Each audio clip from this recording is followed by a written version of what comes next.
আসসালামু আলাইকুম এভরিওয়ান।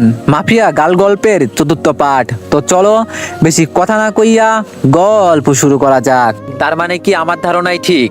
রামিসাই সেই ক্রিমিনাল যাকে পুরো দেশের প্রশাসন মিলে বাতি লাগিয়ে খুঁজতেছে। ও মাই গড, মাফিয়া গাল এতদিন আমার চোখের সামনে ছদ্মবেশ নিয়ে ঘুরছে, অথচ আমি তাকে চিনতেই পারিনি। না, এবার একটা হেস্তনেস্ত করতেই হবে। এবার রামিসাকে ধরার পালা এসে গেছে। মাফিয়া গাল এবার পালাবে কোথায়, এইসব নিয়ে ভাবতেছিলাম। ঠিক তখন রামিসা আমাকে আবার ফোন দিয়ে বড়সড় একটা শক খাইয়ে দেয়। রামিসা বলল, আচ্ছা ঠিক আছে আকাশ, আমরা কাল 3টা বাজে দেখা করব। তবে হয়তো আমার কলেজে আসা হবে না, কাল বাসায় কিছু কাজকর্ম বাকি আছে। রামিসার কথা শুনে থমথম খেয়ে গেলাম। একটু আগে সে বলল কোনোভাবেই কাল 3টায় দেখা করা সম্ভব না, আবার এখন বলছে কাল 3টায় দেখা করবে। এইদিকে আমি রামিসাকে নিয়ে কত কিছু ভেবে বসলাম। তাহলে কি রামিসা মাফিয়া গাল না? ও আল্লাহ, মাথা পুরো জ্যাম খেয়ে গেছে। মাফিয়া গার্ল যদি কাল 3টার সময় লাইভ করে, এইদিকে রামিসা আমার সাথে থাকে, তাহলে তো রামিসা মাফিয়া গার্ল না। আমার সন্দেহটা তাহলে পুরোপুরি ভুল হবে না। আর ভাবতে পারছি না আমি কি সব ঘটছে আমার সাথে। একটা সূত্র ধরে 2 কদম এগিয়ে যাচ্ছি, কিন্তু পরবর্তীতে নিরাশ হয়ে 4 কদম পেছিয়ে চলে আসছি। মাথা পুরো আগুনের মতো গরম হয়ে আছে। ফোন বালিশের পাশে রেখে ঘুমিয়ে পড়লাম। বিকালবেলা ঘুম থেকে উঠে হাঁটতে বের হলাম। বের হওয়ার আগে বেশ কয়েকবার শামীমকে ফোন দিয়েছি, কিন্তু সে রিসিভ করেনি। কাকুর দোকানে বসে চা খাচ্ছিলাম, তখন শামীম ফোন দিল। কিরে, ফোন দিয়েছিলি মনে হয়? আমি বললাম হ্যাঁ দিয়েছিলাম। আচ্ছা তোর কি হয়েছে বলতো? আজ কয়েকদিন হয়ে গেল তুই ক্লাসে আসিস না, তার উপর কোনো খোঁজ খবর নেই। শামীম বলল, আরে বাসায় একটা সমস্যা হয়েছে ছোট বোনকে নিয়ে, তাই কিছুদিন কলেজে আসিনি। সমস্যা কেটে উঠতে হয়তো আরো কয়েকটা দিন লাগবে, তারপর কলেজে আসবো। আমি বললাম ও আচ্ছা আচ্ছা, থাক তাহলে তুই আগে সমস্যার সমাধান কর, পরে কলেজ আসিস। শামীম বলল ওকে বন্ধু। শামীমের সাথে কথা বলে ফোন রেখে দিলাম। তারপর কাকুর দোকান থেকে উঠে বাসায় চলে আসলাম। অপেক্ষায় আছি কালকের দিনের। কোনো মতে আজকের দিনটা পার করে দিলাম। পরের দিন কলেজে গেলাম। রামিসা আজ ক্লাসে আসবে না, তারও নাকি বাসায় কি যেন কাজ বাকি আছে, তাই আজ আমার একাই কাটাতে হবে কলেজে। কোনোভাবে কলেজ টাইম শেষ করে বাসায় চলে আসলাম। তারপর বাসায় এসে ফ্রেশ হয়ে খেয়ে দিয়ে রামিসাকে ফোন দিলাম। আমি বললাম হ্যাঁ, কোথায় দেখা করবে বলো? রামিসা বলল কলেজ মাঠে আসো, আমিও বাসা থেকে বের হয়ে সেখানে আসছি। আমি বললাম ওকে। আমি শার্ট পরে কলেজের মাঠে চলে গেলাম। সেখানে গিয়ে ঘাসের উপর বসে আছি। 3টা বাজতে মিনিট 5 বাকি। এমন সময় রামিসাও চলে আসলো। রামিসা বলল, আচ্ছা বলো তো, হঠাৎ আমার সাথে এমন কি জরুরি কথা বলবে যার কারণে আজ এই অসময়ে এখানে আসতে বললে? আমি বললাম বলবো, একটু ওয়েট করো। আমি বাসার থেকে আসার সময় রামিসাকে নিয়ে অনেক কিছুই ভেবে এসেছি। রামিসা বলল, কেন, এখন বললে কি হবে? আমি বললাম আরে একটু বসো না, এত অস্থির হচ্ছ কেন? একটু পরেই বলবো, এখন আগে মাফিয়া গালের লাইভ দেখবো। 3টা বাজতে চলেছে। রামিসা আমার মুখে মাফিয়া গালের কথা শুনে চোখ পাকিয়ে আমার দিকে তাকিয়ে আছে। আমি বললাম কি হলো, এভাবে চোখ পাকিয়ে তাকিয়ে আছো কেন? রামিসা বলল, আকাশ হঠাৎ তোমার মাফিয়া গালকে নিয়ে এত মাথা ব্যথা উঠলো কেন? আমি বললাম আরে না, কিসের মাথা ব্যথা, মাফিয়া গাল আজকে লাইভ আসছে, সবাই তার লাইভ দেখার জন্য বসে আছে, তাই আমিও দেখবো বলে ভেবেছি। রামিসা বলল ও। আমি বললাম আচ্ছা পাশে এসে বসো, 2জন মিলে মাফিয়া গালের লাইভ দেখি। রামিসা এসে আমার পাশে বসলো, আর আমি মোবাইলটা হাতে নিয়ে মাফিয়া গালের ইউটিউব লিংকে ক্লিক করে। অনেক্স হচ্ছে সবচেয়ে বিশ্বস্ত বুকমেকার, যা পিএইচডি এবং সিরিয়া অ্যাপের অফিসিয়াল পার্টনার। আর আপনারা তো জানেন ফিফা ওয়ার্ল্ড কাপ শুরু হয়ে গিয়েছে, আর এটাই হতে পারে সবচেয়ে বড় সুযোগ আপনার প্রিয় দলকে সমর্থন করার। এই অ্যাপসে আপনি cricket, football, tennis live match দেখতে এবং তাদের স্কোর ভবিষ্যৎবাণী করে সহজেই অর্থ উপার্জন করতে পারবেন। সেই সাথে বিএমডব্লিউ গাড়ি, আইফোন, ল্যাপটপ এবং আরো অনেক নগদ পুরস্কার জেতারও সুযোগ রয়েছে। এই অ্যাপটিতে আপনি class crystal, under and over 21 ইত্যাদি গেম খেলে সহজেই আয় করতে পারবেন। আপনি বিকাশ, নগদ, রকেট, ব্যাংক, ক্রিপ্টো, পেপাল এবং অন্যান্য সহজ পদ্ধতির মাধ্যমে সহজেই আপনার জেতা টাকা তুলতে পারবেন। এখানে আপনি 24 ঘন্টা 7 দিন গ্রাহক সহায়তা পাবেন। তাই এখনই গুগলে অনেক সার্চ করে প্রথম ওয়েবসাইটে গিয়ে রেজিস্ট্রেশন করুন। আর হ্যাঁ, রেজিস্ট্রেশনের সময় আমার প্রোমো কোড VOTO7 ব্যবহার করে প্রথমবার ডিপোজিটে 20,000 টাকা পর্যন্ত পান। সেখানে ঢুকে পড়লাম। 3টা বাজতেই মাফিয়া গাল লাইভে চলে আসলো। মাফিয়া গালের লাইভ দেখে আমি রামিসার দিকে হা করে তাকিয়ে আছি। নিজের ভিতরে কেমন যেন একটা খারাপ লাগা কাজ করছে। আমি রামিসাকে নিয়ে কত কি না ভেবে ফেলেছিলাম, কিন্তু পরিশেষে সবটাই মিথ্যা প্রমাণ হলো। আর সত্যি যদি রামিসা মাফিয়া গাল হতো, তাহলে সে লাইভে আসতে পারতো না এই সময়ে, কারণ রামিসা আমার পাশে বসে আছে। সে একই সময়ে 2 জায়গায় 2 রকম কর্মকাণ্ড কি করে করবে দেখ নিজের উপরই চরম লেভেলের রাগ হচ্ছে। সিধা সাদা একটা মেয়েকে নিয়ে আমি কত বাজে ভাবনা করেছি। রামিসা বলল, এই কি হলো, তোমার মন কোন দিকে? হ্যাঁ, তুমি না বললে মাফিয়া গালে লাইভ দেখবে? সে তো লাইভে এসে বকবক করছে, কিন্তু তোমার তো কোনো খবরই নাই। রামিসার ডাকে হুঁশ ফিরে আসলো। হ্যাঁ হ্যাঁ দেখবো তো। তারপর মাফিয়া গালের লাইভ দেখাই ফোকাস করলাম। সে তার ইন্ট্রোডাকশন দিয়েই যাচ্ছে। আমি আপনাদের আগেও বলেছি, এবারও বলছি, আমার কোনো খারাপ মাকসাদ নেই। আমার মূল মাকসাদ হচ্ছে যারা দেশের নাম বেছে বেছে খায় তাদের হাতে হারিকেন ধরিয়ে দেওয়া, আর আমি সেটাই করছি। শুধু তাই নয়, এবার থেকে দেশের মধ্যে যত কয়টা গ্যাংস্টার টিম আছে তাদের সব কয়টাকেও আমি মৃত্যুর চৌকাঠ অব্দি পৌঁছে দিব। শান্তশিষ্টভাবে দেশ চলবে, কোনো ধরনের টিম আর থাকবে না দেশে। মাফিয়া খুপিয়া সব আমি ধুলোয় মিশিয়ে দিব। আর আগুন, আপনার মুখোমুখি হওয়ার ইচ্ছা আমার বহুদিন আগ থেকেই, অনেক আগ থেকেই শুনে এসেছি আগুনের নাম। যেই আগুন নাকি সত্যি এক সময়ের খাতারনাক খিলাড়ি ছিল, যার নাম শুনলে এখনো নাকি অনেকের প্যান্ট ঢিলা হয়ে যায়। আমি চাই আপনার মুখোমুখি হতে, আমি চাই মানুষরূপী আগুনটাকে নিজের চোখে দেখতে। সো আপনি আমার মনের খাসিয়াতটা পূরণ করে দিন। না হয় আমার যদি আপনাকে খুঁজে বের করতে হয়, সেই দিন কিন্তু বাঘে সিংহের লড়াই হয়ে যাবে। সেই দিন কিন্তু নিজের ক্রোধকে দমিয়ে রাখতে পারবো না। সেই দিন নির্ঘাত আপনি আমার হাতে মারা পড়বেন। এটা কোনো হুমকি না, তবে হুমকির চাইতেও কম না। আপনি হতে পারেন এক সময়ের সর্বসেরা খিলাড়ি, কিন্তু মাথায় রাখবেন বর্তমান সময়ের নামকরা মাফিয়া গাল আমি। সো ভালোই ভালোই আপনার দর্শন করিয়ে দিন আমায়। এবারের মতো লাইভ সমাপ্ত করলাম। তারপর মাফিয়া গাল লাইভ কেটে চলে গেল, কিন্তু আমার মাথায় তো পুরো দাউ দাউ করে আগুন জ্বলতে শুরু করলো মাফিয়া গালের কথা শুনে। সত্যি এখন যদি মাফিয়া গালকে চোখের সামনে পেতাম তাহলে হয়তো তার মুন্ডুটা আলাদা করে ফেলতাম। রাগে নাক কান দিয়ে ধোয়া বের হচ্ছে। রামিসা বলল, এই আকাশ, কি হলো তোমার? তোমার চেহারার 12টা বেজে আছে কেন? আমি বললাম, আরে না তেমন কিছু না। রামিসা বলল, আচ্ছা ঠিক আছে, কিন্তু প্লিজ আমায় কি জরুরি কথা বলতে ডেকেছো সেটা প্লিজ বলো, আমার তাড়াতাড়ি বাসায় যেতে হবে।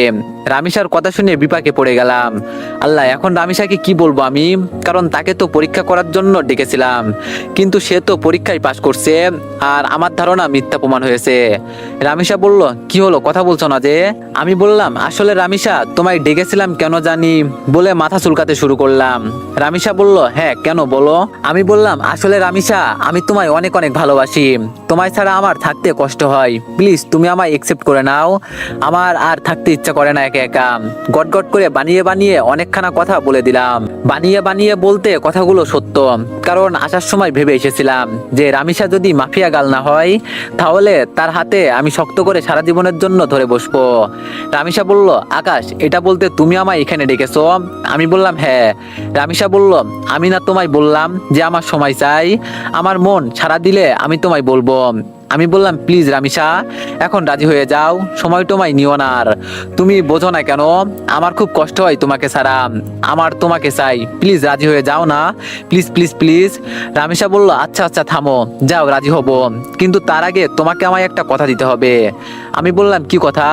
রামিসা বলল, যতই যাই হোক না কেন কোনোদিন তুমি আমার হাত ছাড়তে পারবে না, কোনোদিন তুমি আমায় ভুল বুঝতে পারবে না, সবসময় আমার পাশে ছায়ার মতো থাকতে হবে তোমাকে। যত বিপদ আসুক না কেন আমাকে কখনো একা লড়াই করার জন্য ছাড়তে পারবে না তুমি। তুমিও আমার সাথে সেই লড়াইয়ে সামিল হবে, পারবে এইসব কথা রাখতে? আমি বললাম, রামিসা আমি তোমার সব কথা রাখতে পারবো, নিজের জীবনের সবটুকু দিয়ে তোমায় আমি আগলে রাখবো। দুনিয়ার কোনো শক্তি আমার থেকে তোমাকে আলাদা করতে পারবে না।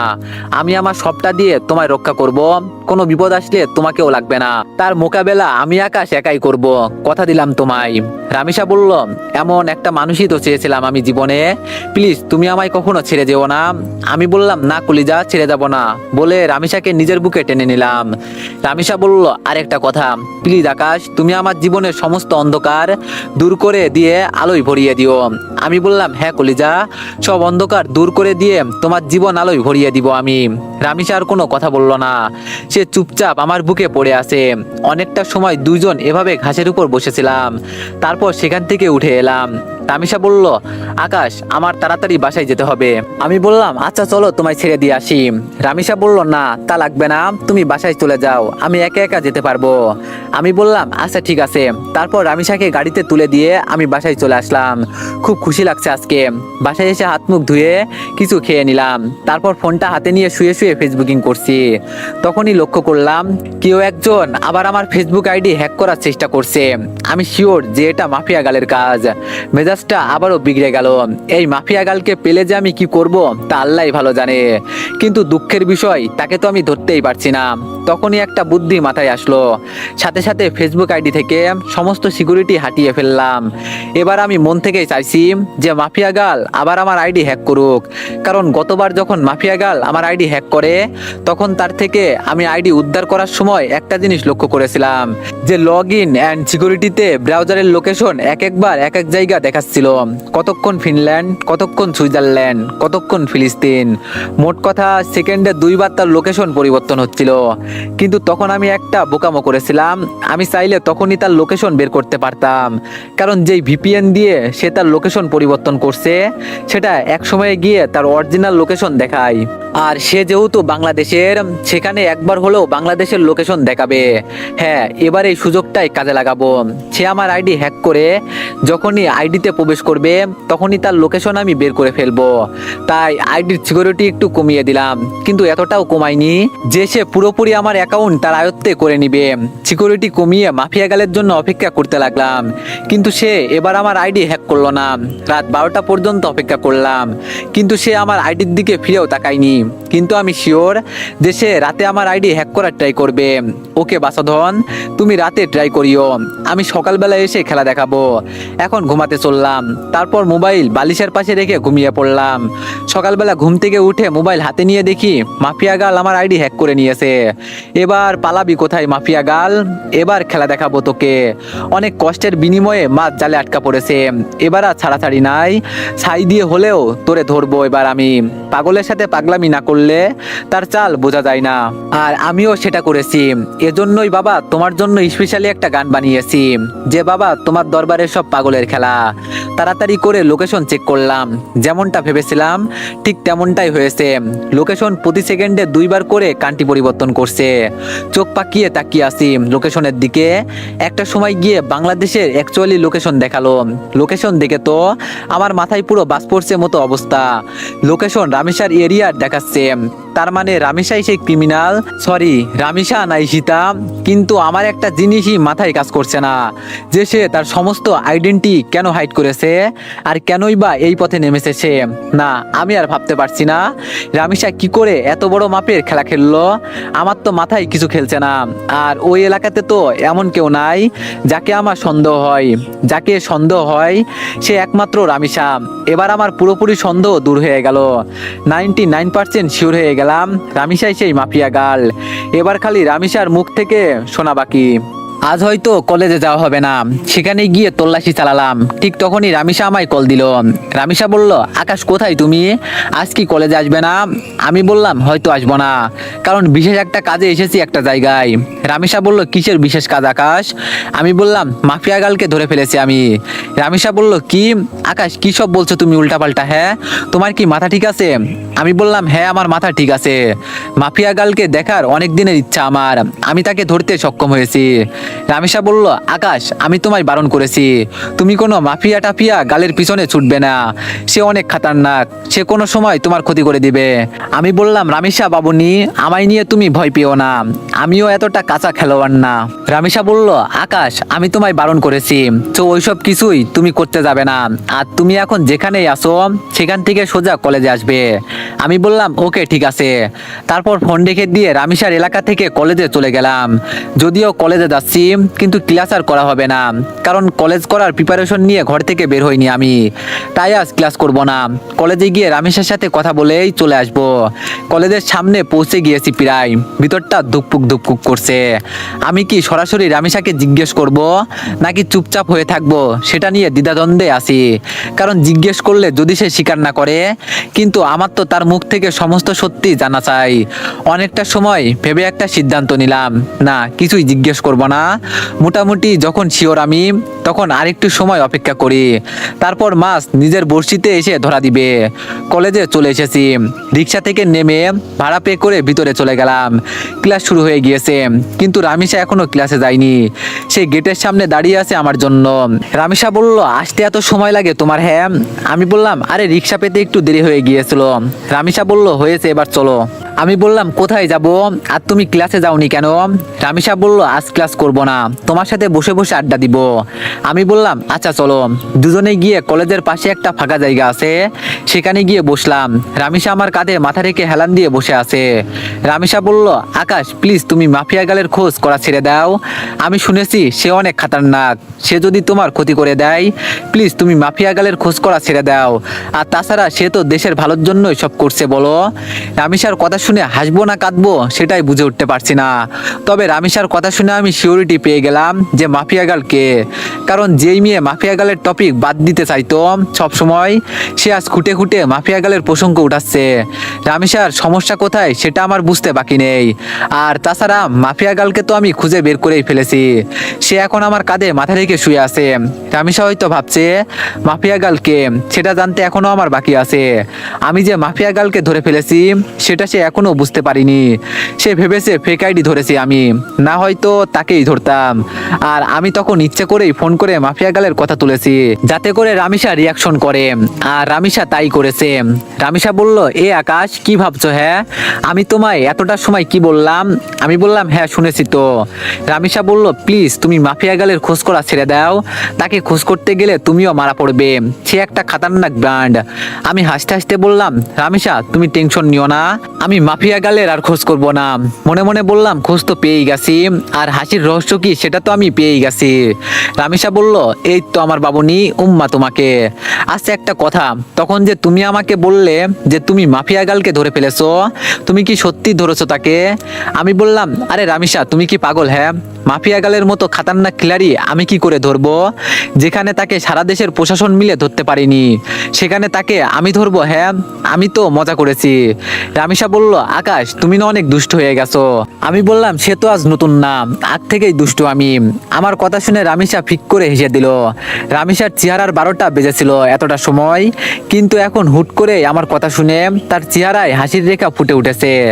কারণ সে ভেবেছে সত্যি আমি হয়তো মাফিয়া গালকে, সেটা আমি জেনে গেছি, কিন্তু এখন আমার কথা শুনে বুঝেছে যে আমি মজা করছি।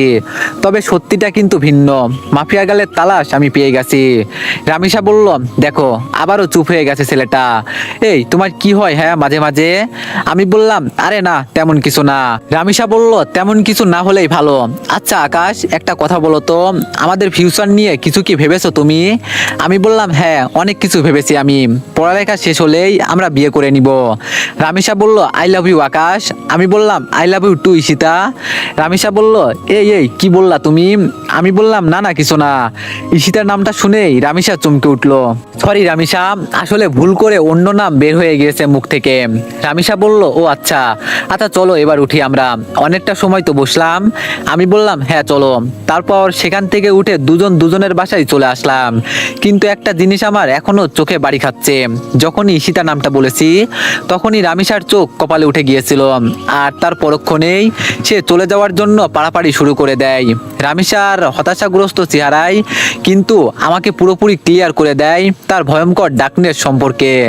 কিন্তু আমি এখন কোনো ধরনের হাঙ্গামাই করব না, কারণ আমি আরো ভালো করে জাস্টিফাই করব রামিসার সম্পর্কে, কেন সে এই পথে নেমেছে আর কি বা তার উদ্দেশ্য। সাথে সাথে নিলয়কে ফোন দিলাম। নিলয় আমি কি বলি মন দিয়ে শোন। নিলয় বলল হ্যাঁ ভাই বলেন।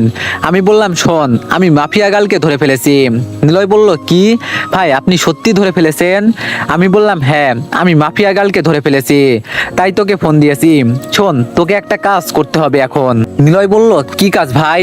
আমি বললাম মাফিয়া গালের কিছু ডিটেলস তোকে আমি দিচ্ছি, তুই সেই অনুযায়ী তার সম্পর্কে তালাশ করে বের করবি যে সে কেন এই পথে নেমেছে। নিলয় বলল আচ্ছা ভাই। আমি বললাম কিন্তু শোন এই কথা যেন কারোর কানে না যায়, বিষয়টা যেন তোর আর আমার মাঝেই থাকে। নিলয় বলল ওকে ভাই। নিলয়কে রামিসার হালকা পাতলা কিছু তথ্য দিলাম, যাতে করে সে রামিসার সম্পর্কে খোঁজ বের করতে পারে। এদিকে আমিও খোঁজ চালাচ্ছি রামিসাকে নিয়ে। এভাবেই 2-3টা দিন কেটে গেল। 4 দিনের মাথায় নিলয় আমাকে ফোন দেয়।